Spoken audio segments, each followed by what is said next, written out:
L'info écho avec Capital. On commence par l'info pratique Capital. Malgré l'entrée en vigueur du prélèvement à la source, vous n'échapperez pas cette année encore à la déclaration de revenus. Fini la paperasse, néanmoins, il est désormais obligatoire de déclarer ses revenus en ligne via la plateforme impôts.gouv.fr. Le service ouvre ce mercredi. Si vous avez plusieurs semaines pour vous plier à ce rituel, n'oubliez pas la date limite. Pour vous accompagner dans votre démarche, Capital vous rappelle les modalités ainsi que toutes les dates importantes à connaître.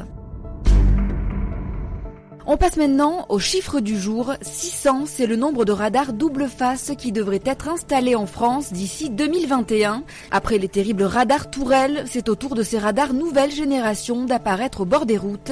Ils sont dotés d'un double système de photographie qui leur permet de flasher l'avant et l'arrière des véhicules en infraction. Avec cette technologie, les autorités pourront identifier plus précisément l'automobiliste fautif.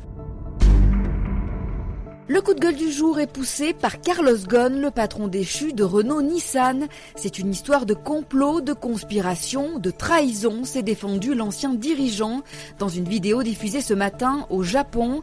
Dans ce message enregistré en anglais, Carlos Ghosn clame son innocence. « Je suis innocent de toutes les charges et de toutes les accusations », a assuré l'ancien PDG de Nissan. Il se dit victime d'un complot, mais aucun nom n'a été mentionné dans la vidéo diffusée.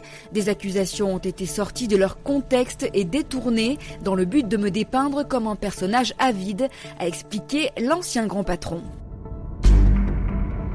On termine par le possible report de l'âge de départ à la retraite au-delà de 62 ans.